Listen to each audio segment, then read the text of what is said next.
Hi, this is Jim from Trek World, and today we are going to go over every bit of history that the 3-foot model of the USS Enterprise has experienced since the day that it was created to where it's sitting right now. And even more importantly, we're going to show you where other people have made certain assumptions that are correct and some not so correct.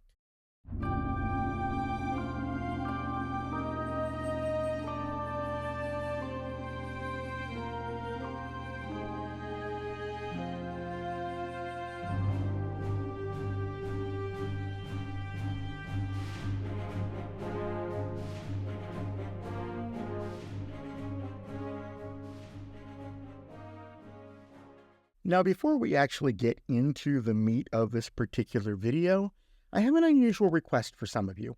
Most of you have been following me for the better part of the year. You know that I've been involved in this 3-foot model mystery pretty much since October 31st of last year, when the auction showed up on eBay and was immediately taken down. During the course of this past year, I have communicated with a variety of people. People who were there when it actually happened, Susan Sackett. People that were aware that the model was in storage somewhere, the Jennings family, as well as people who are materially involved with the purchase of the model from the storage unit. And in absence of a conversation with one of these specific people, any other thing that I presented over the past year is a result of legal filings that have come out and research that I did to slowly put two and two together. Before YouTube becomes the last great fad, sort of like the Hulu, I'm asking you to share this video with your friends. On every social media platform, you will find links to this video. It does get published on all the social media platforms. And the reason I want to do this is because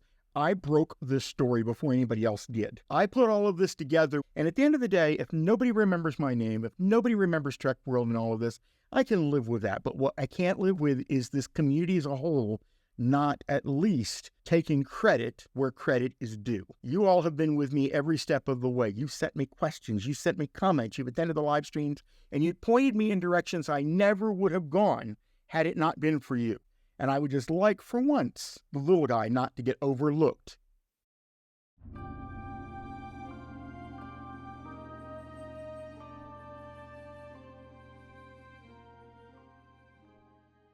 Speaking about not overlooking the little guy brings me to the first person I want to discuss at the beginning of this video.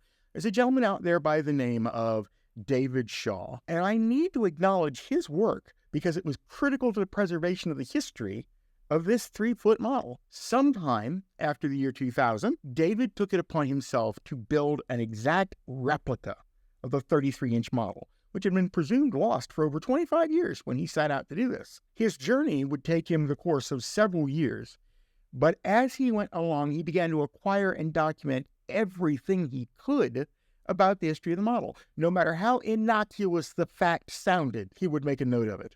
So if there's ever been a single human being viewed as an expert on the history of this model up until the time that it disappeared, Mr. David Shaw is it. David, I hope to chat with you one day. We've never spoken up to this point, but sir, you have my undying respect. Now, where David's research took him was to the point of disappearance. My research begins at that moment, and that is a completely different story. That begins in 1964. In February, Ed Sullivan officially ushers in Beatlemania. In a single moment, the entire landscape of popular music in the United States was transformed and set into motion, a movement to be called the British Invasion. And only a few weeks after that, Cassius Clay shocked the world by beating Sonny Liston for the World Heavyweight Championship. Alaska suffered the largest recorded earthquake in U.S. history to date. And even grimmer news, the U.S. Congress passed the Gulf of Tonkin Resolution, which authorized the use of U.S. troops in the Vietnam War. But things did begin to look better for people in the United States later that year when Martin Luther King became the youngest person ever to win the Nobel Peace Prize, and President Johnson signed the Civil Rights Act. And just as that year was about to close, local model maker Richard C. Dayton would be subcontracted by the Howard Anderson Company to create a prototype model of a ship to be featured in an upcoming TV series named Star Trek. While he built 2 models of what we know today as the Starship Enterprise, this video concerns itself solely with the first model, a 33-inch prototype that Richard would make for Desilu. He began his work in early November, and after about a week, he showed Gene Roddenberry what he had done. Up to that point, there were no windows on the model, as they told him specifically there would be no lights or no windows on the model. But after viewing the model, Gene said he would like Richard to paint windows on the surface of the model. So Richard then picked up the model and went back home and returned about a month later while the original Star Trek pilot, The Cage, was filming. Here you can see him showing that model to Gene Roddenberry, the creator of the Star Trek franchise. Additionally, we see the model being held by the series star at the time. Now, the original Star Trek pilot, The Cage, featured the 3-foot model in just about every scene in the entire pilot. The only scene of the 11-foot model was the initial approach, where the camera zooms in on the Enterprise and takes us down to a beautiful view of the bridge. Now, as many of you probably know, that pilot did not get sold, but the network did something a little bit interesting. They asked for a second pilot to be filmed. Now, some people will tell you what they heard from Gene Roddenberry for years and years and years. That was, that it was an unheard of thing to ask for a second pilot. No, it wasn't. It was actually pretty common by that particular point. What was uncommon about this was Lucille Ball's willingness to pay out of her pocket completely for the first 2 pilots. And if NBC didn't pick him up, the loss was hers. So just in advance of them filming Where No Man Has Gone Before, the second pilot, the model was used to take some publicity stunts with several of the Star Trek actors. If you have any videos, photos, or documents that you would like to donate to us, please feel free to send them to jim@trek-world.com or submit them via the web at submit.trek-world.com. Most notably here are these 2 photographs of Leonard Nimoy holding the model as Mr. Spock. Now, the exact same month that Star Trek premiered on the air, which would be September of 1966, Gene Roddenberry attends TriCon, which is also known as the 24th World Science Fiction Convention, and he's there to promote Star Trek. The model is brought with him and is displayed at the Star Trek table.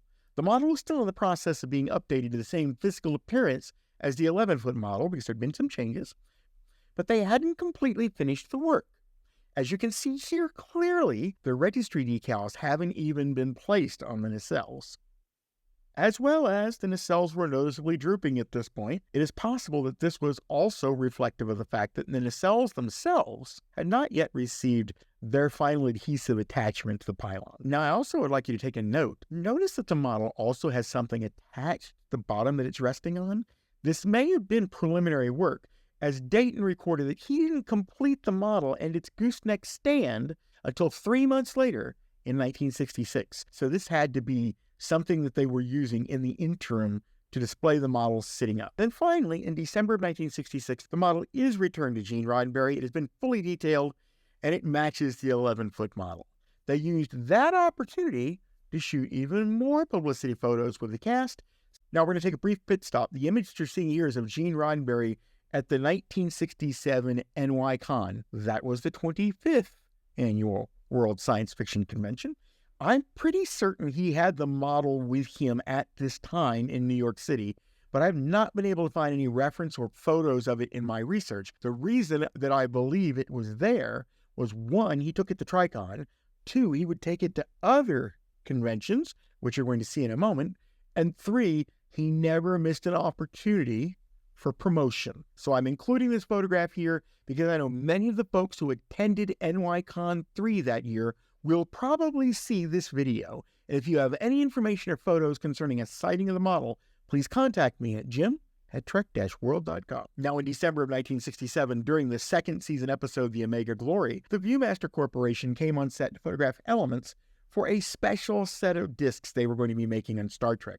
2 of the photos they needed were going to be of the 33-inch model in the foreground with an AMT model in the background. The differences in scale would trick the 3D element in your eyes even better. Now, I said there were 2 photos taken. Well, one obviously was taken in the slides. The other was actually used for the front cover of the package. They both might look the same to you, but there is a slight difference, because if you take a look at the angles of where the models are in relative position to themselves, it has shifted. Then, in 1968, Gene Roddenberry was at Baycon to receive an appreciation award, and once again, he brought the model with him as he had done 2 years earlier at TriCon.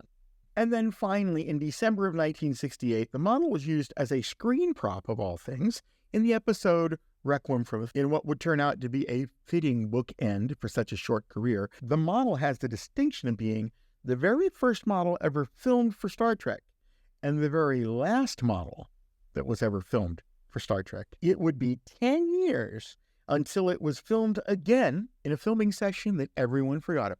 Even though the series had already been canceled in early 1969, they took the opportunity to film a whole new suite of photographs of the 3-foot model at unusual angles. It's not entirely clear to me why these photos were taken, but I suspect they had been taken to be used in print advertising supporting the upcoming syndication release that they knew was coming. Now, I haven't seen any film cells from any of these shoots, which leads me to believe they were probably only photographs. Additionally, I have communicated with a gentleman who owns the negatives from this shoot, and after being initially alarmed that somebody on one of the forums had leaked the photos, he did give me permission to continue to use them after I pointed out that they had been leaked on that site. Now, next up, after Star Trek was canceled, Paramount gave Gene Roddenberry the 3-foot model as his own. Here you see a collection of shots that Gene had done in November of 1974.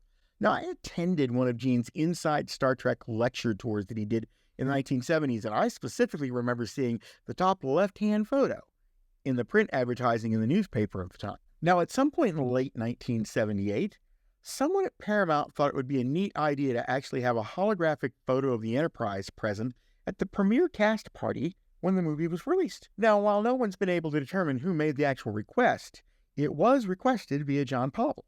After talking to John, Gene agreed to let someone borrow it, and John promptly took it to one of Robert Abel's physical locations in order to have the model couriered to an independent company who specialized in what was known as multiplex holograms. So what actually did happen to them? Well, here you can see the end result, as well as a photo of the machine that they used to print the hologram using 35mm standard as a source. Now, the hologram was produced from the missing 3-foot model, and I stumbled over this hologram sometime back. It's been hiding on the internet for the last 9 years, and no one noticed it. But it finally gave me the last missing piece of the mystery and allowed me to tie the model to Burton Holmes Incorporated. Now, notice the reflective tape and decals. These were placed on the model to appear as high-contrast lights in the hologram. This answers one of the questions that had perplexed the various authenticators that the heritage auctioneers had reached out to. People like Doug Drexler, Darren Dockerman, Mike and Denise Sakuda, people like Gary Kerr, folks like that. Now, some folks believe that the filming of the model was done with the assistance of the Howard Anderson Company. It's a safe conclusion, but not very likely, mainly because if that had been the case, then Roddenberry and Paramount would have known where the model went, and you wouldn't be watching this video right now. Not to mention the fact that Howard Anderson received the film for compositing, processed it, and then returned it back to multiplex without anyone on the Paramount lot knowing is pretty much impossible to do, because there's just no way that Roddenberry didn't call everywhere he could about the model without actually contacting the local effects houses. It just simply wouldn't be logical. He knew it was borrowed by somebody working on visual effects for the movie, so he most certainly would have called all of the people involved in the visual effects. And everybody in the visual effects knew the model was missing. Everyone who was associated with Trek found it out when Gene tried to find it. So if Howard Anderson had been part of this, why would they not even reach out and tell him that they had created this film at someone's request and sent it back to them? And why the Howard Anderson Company wouldn't even attempt to reach out to him and tell him who requested the compositive film? Doesn't make any sense either. This misconception is because the type of hologram is commonly known as a, quote, multiplex hologram. But the box that the eBay film was delivered in says USS Enterprise Multiplex. Multiplex was the customer name for CFI, not a tag referring to the hologram itself. For a little background, you can see one of the sales flyers here that Multiplex sent out from their San Francisco offices. Now, another thing to keep in mind is, aside from Multiplex in San Francisco, the only other location in California that was capable of actually filming the model for the hologram listed as Burton Holmes Originals, 8853 Sunset Boulevard, Los Angeles, California. So it was Burton Holmes Industries that actually filmed the video and sent it to CFI to be developed and printed. Recently, the contents of films printed by CFI were discovered years after the company went out of business. In some of those films was a 20-second or so clip of the 3-foot model of the USS Enterprise, what is known as a 120-degree hologram. Now, for those people who don't know why it was limited to 120 degrees, it's because Multiplex made all of their holograms as 120-degree holograms or 360-degree holograms. However, no matter what, the hologram was indeed made. There were a couple of prints that never found their way back to multiplex. One of those copies is in fact the one that was cut up into individual frames on eBay, and the other's in the hands of a private collector. If said collector ever desires to release it to the public, and I hope they do, please don't watermark it. There is no legal reason for watermarks to be on an image other than as an ego stamp, unless you happen to own the rights to the film, in which case you can do whatever you want to with it. If you don't own the rights to the film because it was public domain and never registered, then watermarking it does no good whatsoever. Now here is a collection of slide frames from the 22nd film that got cut up and sold on eBay. At the top of the page is a fan-made reconstruction made by Carl Tate. He created by interpolating the frames missing between each of the frames. Now it distorts pretty badly in places, but it does a good job of showing you what was filmed, as well as confirming the model was only filmed in a 120-degree arc. It may not have the clarity of the unreleased film, but then again, it may be the only thing we're ever going to get. So thank you, Carl, for your work and effort on this. Where we left off was 1978, but in 1979, just about a month before the movie premiere, Gene realized the model had gone AWOL, and now no one knew where it was. Now, I want you to note a couple of things here. One, Gene didn't know why the model had been borrowed. He didn't know about the hologram. Hey, just wanted to call and say thank you so much for such a great job you do on Trek World channel. I've been watching since you started the channel, and as someone who has seen every episode of the original series and TNG probably 30 times each, I've learned so much from your channel about the backstory of Star Trek and how it was made and the drama between the creators and the actors. I felt like I knew a lot of this stuff, but watching your channel just made me realize I literally knew nothing about my favorite series of all time. So thank you so much. Love your channel, and I hope you continue to preserve all this great information for posterity online. Thank you.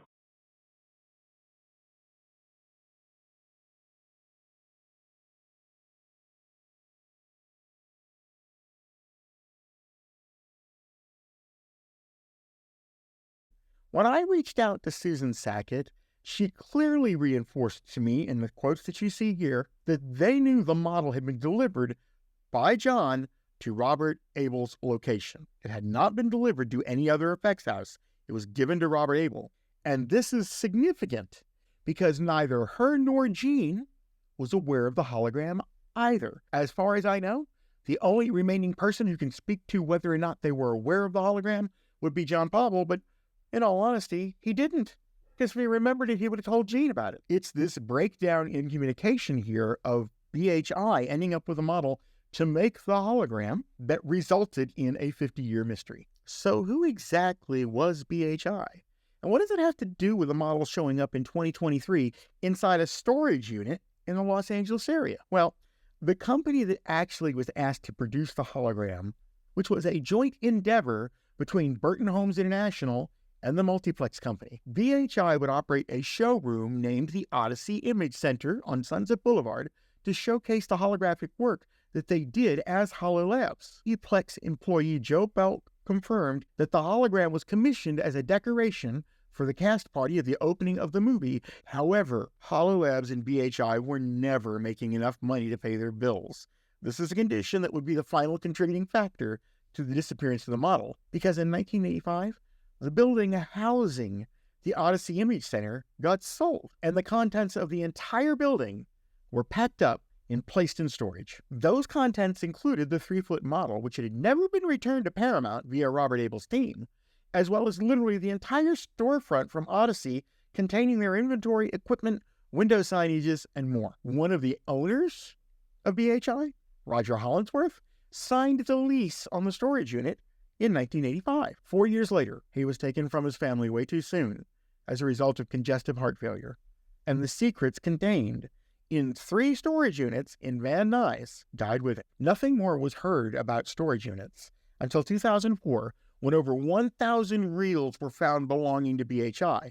Now, I note at that time that the Hollingsworth family was approached by someone who said that the model was likely in that storage unit. The Hollingsworths waited for a follow-up communication, but it never came, and as the decades went by, it was once again forgotten. One of my viewers is Mr. Michael Ward, who runs the Burton Holmes website that keeps track of the legacy of Burton Holmes. He reached out to let me know that the storage unit that was found in 2004 was really like an overstuffed storage closet in an apartment, but the ripple had been made. Then, 19 years later, the next storage unit went up for auction by Public Storage due to unpaid bills. Ironic, isn't it? Shown here are just 4 photos of the various display units belonging to BHI that were found. They were used to display holograms produced for Star Wars and for McDonald's, amongst others. And 2 gentlemen from that area, Dustin and Jason, well, they were the buyers of that storage unit. If nothing else, then by that feat alone, their names will now be forever part of our Star Trek history. Also, here is your first look at an exclusive set of photos I've been given on the model from the very moment they opened the doors and started carrying things out of the unit. The model itself, as reported, was in a plastic garbage bag sitting in the back of the unit. He opened the bag and promptly set the model down on top of the bag and took several photos. One thing to note, by the way, it's been widely speculated in the internet that Dustin and Jason had attempted to clean the model with Pine Sol. These photos were taken on day 1, and they show the model looks the same as it did when it came out of the unit, which means those spots were already there. For the record, they also bought the last known storage unit soon afterwards. But that, well, that's a story for another video.